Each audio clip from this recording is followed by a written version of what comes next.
Jumpa lagi para sahabatku terkasih dimanapun berada. Semoga kita semua dalam keadaan baik dan sehat.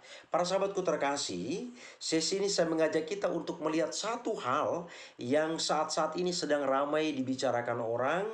Demikian juga barangkali para sahabatku terkasih melihat tayangan di berbagai media. Yakni Uskup Agung Jakarta kunjungi Hasto Kristianto di rutan KPK.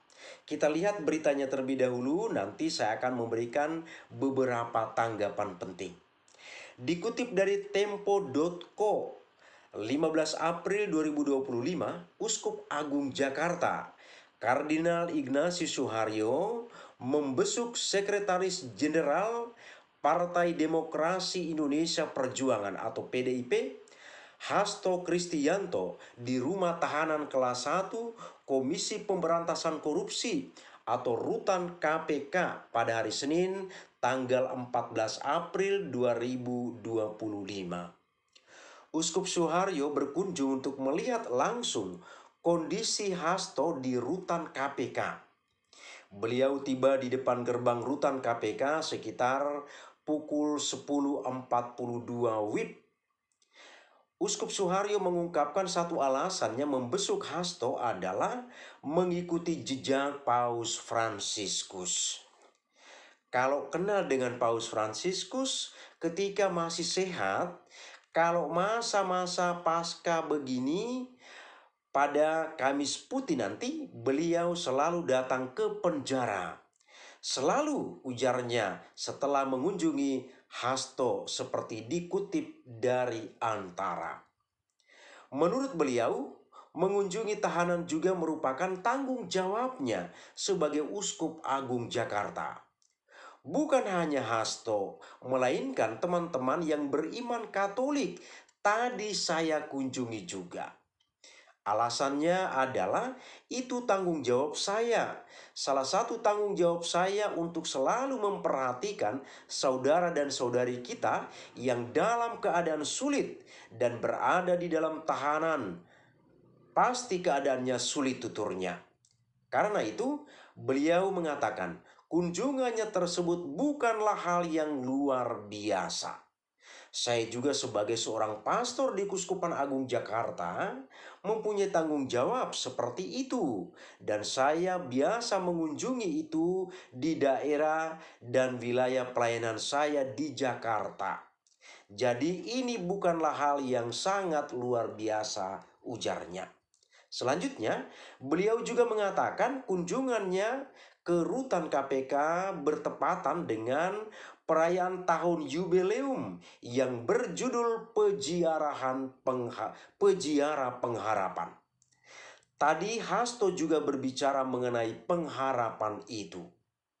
Salah satu tanda dari harapan adalah mengunjungi saudara-saudara yang berada di dalam tahanan, katanya. Para sahabatku terkasih, berita ini masih panjang dan kalau kita perhatikan di media-media lain juga dalam pemberitaan itu berita masih panjang, tapi saya potong sampai di sini karena kita sudah bisa mendapat inti dari berita yang disampaikan kepada kita. Maka saya memberikan beberapa komentar atau tanggapan penting atas berita yang kita dengar ini. Karena saya perhatikan di berbagai media itu banyak sekali orang yang memberikan respon. Banyak yang respon positif, banyak juga di sana yang memberi respon negatif. Maka di sini dengan melihat berita ini saya memberikan tanggapan atas kejadian ini atau berita ini supaya kita diberi pemahaman yang baik untuk tidak menimbulkan pemikiran atau menimbulkan ini sebagai sebuah polemik dalam kehidupan bermasyarakat. Maka komentar saya yang pertama, bukan hanya Hasto yang dikunjungi Kardinal Ignatius Suharyo, tapi juga umat Katolik lain yang ada di dalam tahanan itu. Jadi ini komentar pertama saya. bukan hanya Hasto saja yang dikunjungi oleh Kardinal Ignatius Suharyo, tetapi juga umat Katolik lain yang juga sebagai tahanan di tempat itu. Hanya karena Hasto ini punya nama dan posisi sebelumnya, akhirnya ini menjadi konsumsi publik. Ini harus kita sadari para sahabatku terkasih. Karena Hasto ini punya nama, punya posisi, punya kedudukan. Maka karena punya posisi, punya kedudukan ini, ketika terjadi sesuatu ini akhirnya menjadi viral, menjadi perbincangan. Gara-gara Hasto lah maka Bapak Uskup ini datang mengunjungi, itulah kira-kira terjemahan bebas yang dilakukan di luar sana. Jadi karena di sini Hasto itu sudah punya nama, dikenal oleh orang sebagai seorang tokoh, sebagai public figure juga, maka ketika kunjungan ini dilakukan, ini menjadi bahan pembicaraan. Seandainya Hasto ini sebagai orang yang biasa-biasa saja seperti kita, mungkin kunjungan ini tidak muncul di permukaan alias tidak diekspos. Ini jelas para sahabatku terkasih. Kalau Hasto ini seorang biasa-biasa saja, masyarakat biasa sama seperti kita, maka barangkali kunjungan ini tidak kedengaran. Pemberitaan ini tidak ada. Karena ya Bapak Uskup mengunjungi orang yang biasa-biasa saja. Tapi mengingat Hasto ini punya nama sebagai seorang public figure juga, maka ketika kunjungan ini terjadi, ini gampang atau dengan cepat diekspos oleh berbagai media. Dan ini sudah menjadi fenomena umum. Fenomena umum. Sesuatu yang terjadi pada masyarakat biasa, maka hal itu menjadi biasa-biasa saja. Dan sebentar lagi langsung hilang. Ini fenomena umum para sahabatku terkasih. Tapi hal itu terkait dengan seorang public figure, maka langsung tersebar berita itu kemana-mana. Dan tidak berhenti orang untuk membicarakannya. Jadi ini dapat kita katakan bahwa ini sudah menjadi hal yang lumrah dalam kehidupan kita sehari-hari. Kalau itu masyarakat biasa, selesailah itu. Tidak ada pemberitaan yang panjang. Tapi kalau dia adalah seorang tokoh yang punya pengaruh, maka pembicaraan itu akan gampang menyebar kemana-mana dan akan cepat menjadi konsumsi publik. Itu komentar yang pertama. Komentar kedua, kunjungan seperti ini adalah hal biasa dalam gereja Katolik. Saya ulangi, kunjungan seperti ini adalah hal yang biasa dalam gereja Katolik. Setiap pastor atau imam memang harus mengunjungi umatnya. Jadi setiap pastor, romo atau imam yang kita kenal dalam kehidupan kita itu, memang mereka punya tanggung jawab moral untuk selalu mengunjungi umatnya. Umat itu adalah kawanan domba yang harus diperhatikan oleh gembalanya.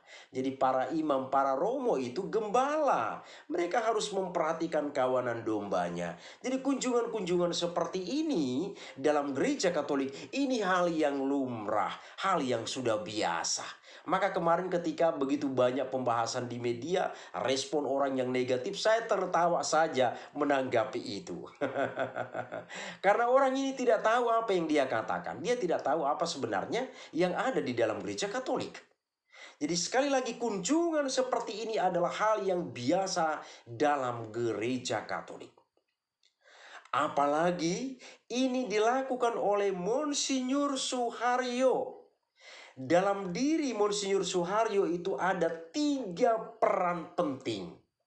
Jadi 3 peranan penting itu ada di dalam diri Monsinyur Suharyo ini. Pertama, beliau sebagai imam. Jadi Monsinyur Suharyo ini adalah seorang imam, sebagai pastor, sebagai romo. Kemudian yang kedua, beliau ini juga sebagai Uskup Agung Jakarta. Inilah peran yang kedua. Pertama sebagai imam, pastor Romo. Yang kedua sebagai uskup agung Jakarta. Dan peran luar biasa lagi yang ketiga adalah beliau juga sebagai seorang kardinal. Kardinal itu siapa? Kardinal itu adalah rekan kerja atau pembantu paus yang menyebar di berbagai penjuru dunia. Dan kardinal inilah yang memiliki hak untuk memilih paus yang baru, dan dirinya juga berhak untuk dipilih menjadi paus yang baru. Tiga tugas penting ini, tiga peranan penting ini ada di dalam diri Monsinyur atau Uskup Suharyo. Maka kita lihat ini menjadi sebuah tanggung jawab yang tidak main-main. Jadi ketika saya memperhatikan, membaca orang memberi komentar yang aneh-aneh, saya tertawa menanggapi itu. Lalu supaya tidak berhenti di situ, saya harus membuat sebuah video mengklarifikasi ini supaya apa? Pikiran kita dijernihkan dan kita memiliki pemahaman atau pemikiran yang baik bahwa ternyata demikian. Jadi orang tidak meraba-raba lagi. Nah, makanya dalam gereja Katolik itu, artinya di sini tadi sudah saya katakan, saya hantar dengan kalimat bahwa setiap imam itu punya tanggung jawab moral untuk mengunjungi umatnya. Makanya di dalam gereja Katolik itu dikenal dengan berbagai jenis pastoral. Pastoral itu artinya karya pengembalaan. Di dalam gereja Katolik itu dikenal berbagai jenis pastoral. Misalnya, ada pastoral keluarga. Apa peran, apa fungsi pastoral keluarga ini? Para imam ini, dan demikian juga dibantu nanti oleh awam yang sudah dipercayakan oleh imam, mengunjungi keluarga-keluarga Katolik yang mungkin keluarga Katolik ini sedang mengalami sebuah masalah. Dengan kunjungan yang dilakukan itu, menguatkan iman mereka, meneguhkan perkawinan mereka itu kembali lagi, sehingga keluarga itu terjalin hubungan yang harmonis kembali. Itulah fungsi pastoral keluarga. Jadi para imam ini mengadakan kunjungan-kunjungan ke keluarga-keluarga yang disebut dengan istilah pastoral keluarga. Kemudian, hal yang lain lagi, jenis pastoral yang lain. Pastoral bagi orang-orang kecil. Misalnya, kaum fakir miskin. Apa yang bisa dibuat oleh gereja melalui kunjungan para imam itu, supaya dengan kunjungan itu gereja bisa memunculkan sebuah ide, bisa membantu orang-orang yang tergolong ekonomi ke bawah ini, supaya mereka bisa mendapatkan penghidupan yang layak. Demikian juga memperhatikan anak-anak yang terlantar. Demikian juga anak-anak yatim piatu. Inilah pastoral bagi orang-orang kecil. Jadi gereja melalui para imam ini melihat, mengunjungi kelompok-kelompok orang ini, melihat situasi mereka dan apa yang bisa dibuat oleh gereja untuk mendukung kehidupan orang-orang ini. Kemudian ada lagi pastoral bagi mereka yang ada di dalam penjara. Jadi kunjungan ke penjara ini juga merupakan salah satu jenis kegiatan pastoral dalam gereja Katolik. Terjawab ya, sudah terjawab ini. Jadi bukan kunjungan sembarangan atau kunjungan asal-asalan. Tapi kunjungan ke penjara ini juga adalah sebuah tindakan pastoral dari gereja Katolik terhadap, pertama, umat Katolik yang tentu mengalami masalah dan berada di dalam penjara itu. Nah, selain itu ya, teman-teman dari berbagai agama yang lain. Ini dilakukan oleh gereja Katolik. Jadi kunjungan ke penjara ini juga merupakan sebuah bentuk pastoral. Jadi tadi ada berbagai jenis pastoral ya. Saya ulangi, ada pastoral keluarga, pastoral bagi orang-orang kecil, orang-orang miskin, kemudian pastoral ke penjara, mengunjungi orang-orang ke penjara, dan beberapa jenis pastoral yang lain. Jadi tidak ada hal yang baru di sini, karena hal ini sudah biasa dilakukan dalam atau oleh gereja Katolik. Jelas di sini para sahabatku terkasih. Jadi tidak menjadi simpang siur lagi, muncul berbagai macam anggapan yang aneh-aneh di berbagai media, mengatakan Bapak Uskup itu begini, begitu, begini, dan begitu. Sekarang sudah terbuka pemahaman kita bahwa berkunjung ke penjara sekalipun ini menjadi tanggung jawab moral seorang imam, seorang gembala, apalagi beliau ini adalah seorang uskup, demikian juga kardinal, maka menjadi tanggung jawab moral yang sangat tinggi untuk mengunjungi umatnya. Ini sudah jelas para sahabatku terkasih, jadi jangan muncul anggapan yang aneh-aneh. Komentar saya yang ketiga terkait dengan politik praktis. Dari kunjungan Kardinal Ignatius Suharyo ke Rutan ini, begitu banyak muncul komentar miring di mana-mana. Teristimewa kita perhatikan di berbagai media. Saya sempat memperhatikan itu di TikTok dan di beberapa media. Banyak sekali komentar di sana bermunculan.